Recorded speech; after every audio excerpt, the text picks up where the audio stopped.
I'm Marlene Glickman. I'm from Clearwater, Florida, and I have to say, confess, I'm addicted to fabric. I've been working with it since I made Barbie clothes for a friend when I was a kid, learned to sew from my mom, and I learned a lot about the fabric industry from my father at his store. I normally work 6 by 8 feet, but that takes a while to finish a piece. So I was also challenged at that time with combining color, and so I decided I would work monochromatically for a year. And I randomly picked yellow for January. I gathered everything in my studio that was yellow, put thread in the machine that was yellow, collected pins, pencils, Sharpies, paints that were yellow, and I started my journal. And I went to the hallway and I measured the width of the hallway, the height of it, and divided it by 365. And every piece had to be, if I did it daily, 5 inches square. I had never worked that small before. That was a challenge and a change of perspective.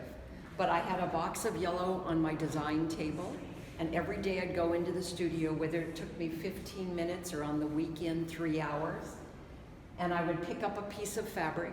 I'd audition other fabrics with it for contrast, because working monochromatically, you have to get contrast with lights and darks, prints and solids.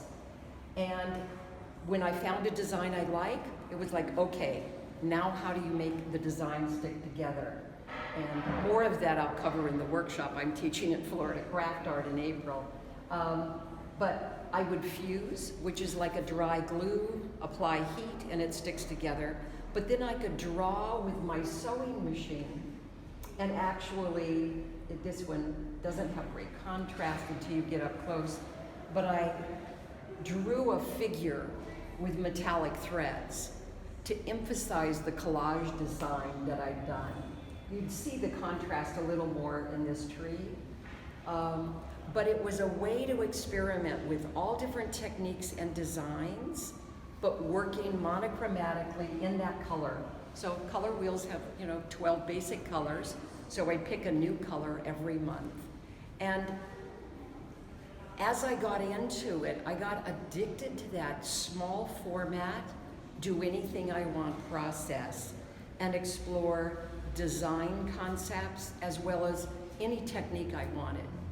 When I had my first year of 24 panels, 8 foot long, at the Florida CraftArt Gallery, people would either say, can I fit that in my home, or could I just buy one panel?